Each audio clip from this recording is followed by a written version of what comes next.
Roads we shouldn't have. I've carried these stories with me for years. Each one still sits like a weight on my chest, growing heavier whenever I allow my mind to revisit them.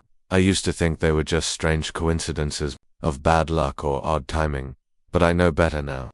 Some roads aren't meant to be walked, some doors aren't meant to be opened, and some places, well, they remember you long after you've left. Back in high school, I had two close friends, and Brian. We did almost everything together. From camping trips to all-night video game marathons, we were like brothers. But after graduation, things changed. Jason's family had to move to Lexington, South Carolina, for his father's job. We promised to stay in touch, and a few weeks later, Brian and I were invited to spend the weekend at his new place. That it was a small town, surrounded by lush forests and winding country roads. Jason's new house sat on the edge of a wooded area, and by the second day, boredom had already crept in. So, we decided to go hiking, hoping to find something interesting in the wilderness behind his house. We packed water bottles and snacks, and just started walking. No map, no plan. We followed a narrow trail that soon vanished, replaced by an uneven forest floor. Eventually, we stumbled onto a river broad, peaceful, and completely unfamiliar. The deeper we went, the more we realized we'd gotten lost. There were no trail markers, no road signs, and no sounds of civilization. We couldn't tell which way was upstream anymore. All we could do was keep moving, hoping the river would lead us somewhere. After what felt like hours, we came upon an old brick building tucked away between dense trees. It looked like a church, though time had been cruel to it. The red bricks were cracked and moss-covered, and the small dirt parking lot was overrun with weeds and vines. 4 dilapidated cars sat there, all white though their paint had long since faded on. Each of them had flat tires and shattered windows. The sight was unnerving, like a place frozen in time, but then we heard faint gospel music echoing from inside. Relieved that we weren't alone, we approached. Maybe someone inside had a phone. We opened the heavy wooden door, and the music stopped. The woman at the piano, old and pale, with white hair and thick horn-rimmed glasses, turned to us with no expression at all. She didn't blink, she didn't smile, just stared. Then the entire congregation turned as well. 24 faces, all silent. No one spoke, they just stared, motionless. No warm welcome, no curiosity. Just cold, emotionless eyes that seemed to look straight through us. Jason stepped forward and apologized for the interruption. "We're lost," he said. "Can we use your phone?" No one answered. The silence grew unbearable. We backed out slowly, heartbeats hammering in our ears. Once outside, Brian muttered, "There were no crosses, no Bibles, nothing Christian at all." That's when we looked back. 12 men had stepped out of the church and stood in a straight line across the entrance. They didn't move, they didn't speak, they just watched us. We ran. We didn't look back again until we reached a broken-down gas station miles away, our lungs burning from the sprint. Inside, a leathery old man stood behind the counter, reading a worn-out book that looked like it belonged in a museum. "Boys lost?" he asked without looking up. We nodded, breathless.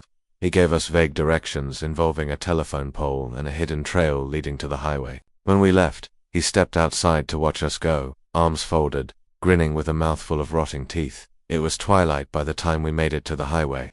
No one stopped to help until a police officer pulled over. "You boys went too far, into those woods," he said, shaking his head. "Some strange folks live out that way. Witches, cultists, been like that a long time." We never talked about it again. But I still remember those faces, the way they stared. I still see them in dreams. Before that, back when I was 19, I lived in New Jersey. 2 of my friends, Sean and James, were the type who loved doing dumb stuff for fun.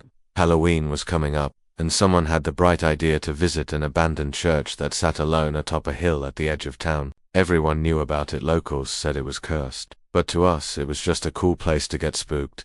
Sean brought a Ouija board. He also brought candles to set the mood. I drove. We had to park halfway up the hill because the road was barricaded, then hike the rest of the way on foot with flashlights. The place was just as creepy as you'd imagine. The church was old, half collapsed in parts, and covered in graffiti. The big double doors groaned when we opened them. We walked inside, flashlights cutting through the darkness. Sean placed the board in the center of the floor and lit the candles, in a triangle. Then we turned off our lights. The silence inside that church wasn't normal. It was thick, heavy, like something was holding its breath. Sean began with the usual questions. "Is anyone here? Do you want to speak with us?" The planchette began to move. I assumed one of them was messing around. Letters formed, slowly names places. Then we heard it, a loud crack from the altar. We spun around with our lights, but there was nothing, just empty air and splintered pews. We tried to laugh it off. The church was falling apart, after all, but then something dropped hard onto the Ouija board. It was a rock, roughly the size of a golf ball. We had all just had our hands on the planchette. None of us could have thrown it. We screamed and ran, barreling out of that church without even grabbing our stuff. Sean went back the next morning to retrieve the board. It was gone. The candles were still there, but the board was nowhere to be found. Years later, my girlfriend Marissa and I were scouting rural towns in Georgia. She's into horses and dreamed of having a barn, so we were touring some properties around Warren County.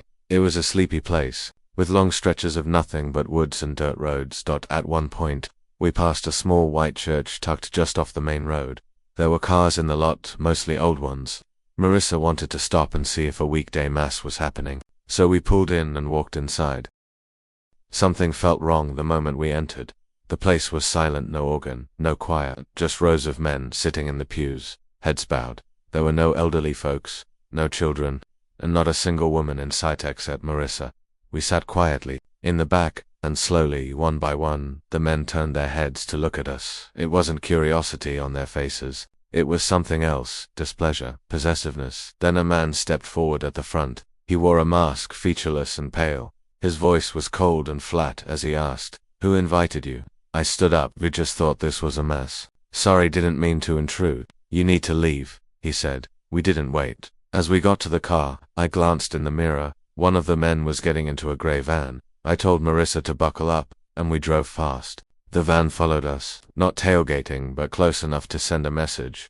We didn't stop until we reached a Warren County Sheriff's office. The van drove by without slowing down. We never spoke of it again. We never returned to Warren County, but none of those stories haunt me quite like what happened when I was a kid. I was 8, sitting at Mass with my mum and younger brother. We were late, so we sat in the back. During the sermon, I noticed an older man standing by the side wall. He kept looking at me smiling, but not a kind smile. A wide, creepy, exaggerated grin. The kind a clown might wear if it had bad intentions. He made silly faces. I tried to ignore him. My mum noticed and gave him a dirty look. Later, during communion, he was still there, still smiling.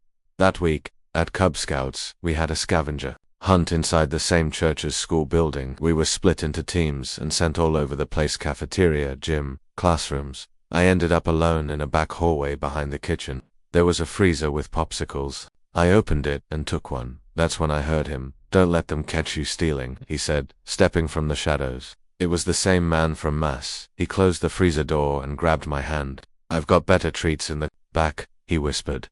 I pulled away. He grabbed my wrist harder. "Come on, it's okay," I screamed. He let go. I ran back to the main room and told the cubmaster. He took it seriously.